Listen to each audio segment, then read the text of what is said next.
Solo levelling season 2 का last episode 29 मार्च को हुआ एंड उसी दिन मेरा बर्थडे था, तो ऐसे ही हम बाहर गए खाना खाने के लिए। अब मेरा प्लान तो सिर्फ डिनर का ही था, बट मेरे फ्रेंड्स लोग ने प्लान करके रखा था प्राइवेट थिएटर का सोलो लेवलिंग का लास्ट एपिसोड देखने के लिए।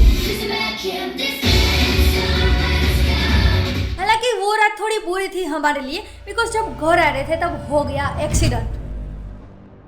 वीडियो में मैं पूरा एक्सपीरियंस शेयर करूंगी प्राइवेट थिएटर का, और साथ में लास्ट एपिसोड में भी बात करेंगे एंड एक्सीडेंट वाली स्टोरी भी, और सीजन 3 कब तक आएगा उस पर भी थोड़ी बात करेंगे। सो डिनर के बाद आई वाज लाइक कि चलो घर जाके एपिसोड देख के सो जाती हूँ, कल वीडियो भी करना है।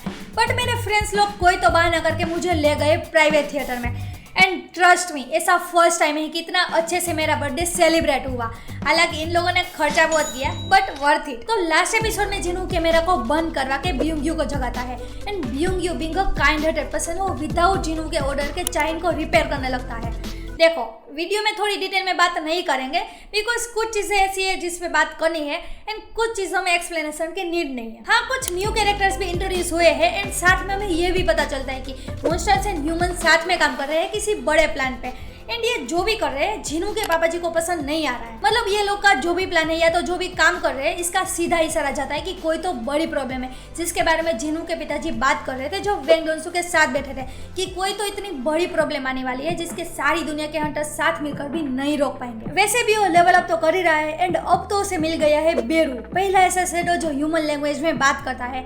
एंड आई थिंक यह बेरू की न्यू एबिलिटी भी हो सकती है, या फिर उसके न्यू रैंक के कारण, जैसा जिनू को लगता है, क्योंकि आयरन भी एक ह्यूमन शैडो है बट वो बात नहीं करता है। खैर, जेजू आइलैंड पे रेड खत्म हुई एंड हमें रियलाइज हुआ कि जिस रैंक हंटर को हम सबसे ज्यादा पावरफुल समझ रहे थे वो एक्चुअली में नहीं है। इवन जापानीज हंटर जिसको बेरू ने इजीली मार दिया, वो भी कोरियन हंटर से स्ट्रॉन्ग थे। एंड अभी लास्ट एपिसोड में हमने एक हंटर को देखा जो क्लियरली बहुत ही ज्यादा पावरफुल है। अब किस कंट्री का था वो तो पता नहीं, बट था टॉप लेवल का। खैर, जिनू खुद की गिल्ड बना रहा है, जो काफी ऑब्वियस है क्योंकि बंदा कंट्री का सबसे स्ट्रॉन्ग हंटर है, एंड इसीलिए बाय डिफॉल्ट जिनू की गिल्ड कंट्री की सबसे पावरफुल गिल्ड बन जाएगी। लास्ट में जिनू वापस रेड गेट में घुस जाता है, same like season 2 first episode, but इस बार बंदा सोलो जा रहा है। आई मीन, बंदा पहले भी सब कुछ सोलो ही कर रहा था, बट उस डेट के अंदर वो अकेला नहीं जा सकता था ऑफिशियली। तो बस यही भी एपिसोड एंड होता है, एंड जिनू उसकी आर्मी के साथ रेडी है अपने नेक्स्ट टारगेट के लिए। एंड मुझे लग रहा है कि सीजन 3 में सब चीजें इंटरनेशनल लेवल पे होने वाली है, क्योंकि जापानीज हंटर एसोसिएशन का जो बॉस है उसका प्लान तो खराब हो गया, तो मे भी वो जिनू के पीछे आ सकता है। एंड क्या पता वो जो न्यू हंटर है वो जापान का ही कोई हो। ओके, सो हम वापस स्विच होते हैं मेरी बर्थडे पार्टी पे, जहाँ पे हमने सोलो लेवलिंग का लास्ट एपिसोड एक्सपीरियंस किया। तो हम थोड़ा बहुत सेलिब्रेशन करके केक कट करके निकल गए घर के लिए। तो जब हम घर जा रहे थे तब हमारी कार के पीछे एक बंदा आता है एक्टिवा के साथ, एंड उसकी एक्टिवा हमारी कार की साइड से थोड़ी टकराती है एंड वो बंदा गिर जाता है। तो भाई हम उसको कार रोक के पूछने लगे कि क्या कुछ हुआ नहीं ना, एंड उसको पैर में माइन और साथ छील गया था, वो भी बहुत नीचे।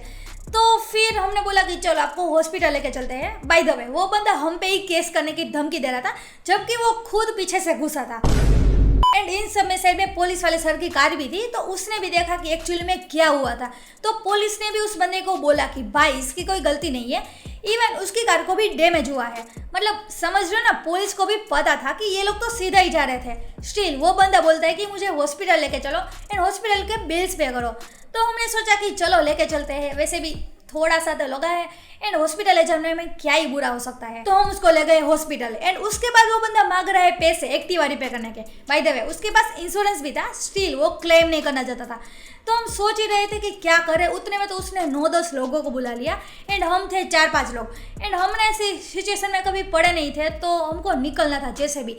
तो हमने कुछ अमाउंट पैसे पे कर दिए, एंड उसके बाद वो बंदा मांग रहा है हमारा कॉन्टैक्ट नंबर, बोल रहा है कि इफ कोई मेडिकल इमरजेंसी हुई तो आपको बिल्स पे करने होंगे हॉस्पिटल के। एंड हमें पता था कि खामोखा परेशान कर रहा है और कुछ पैसे डिमांड कर रहा है। तो भाई हम उसको कॉन्टैक्ट नंबर देकर निकल गए, क्योंकि मैंने पहले जैसे बोला हमको निकलना था, बेकार की फाइट नहीं चाहिए थी। एंड उसका दूसरे दिन कॉल आता है कि मुझे सिर में दुख रहा है, एक्सरे करवाना है, सीटी स्कैन कराना है, पूरी बॉडी का पता नहीं क्या कुछ नहीं बोल रहा था। एंड भाई साहब, यहाँ पे मुझे रियलाइज़ हुआ कि ऐसे बंदों को कोई कामकाज नहीं होता है, इनफैक्ट दूसरों का भी काम बिगाड़ना होता है। तो भाई हमने तो इस बार मना कर दिया। वो वापस धमकी देने लगा कि मैं पुलिस कंप्लेन कर दूंगा कि आपने टक्कर मारी थी आपकी कार से, एंड वो बोल रहा है कि पुलिस स्टेशन आ जाओ आप।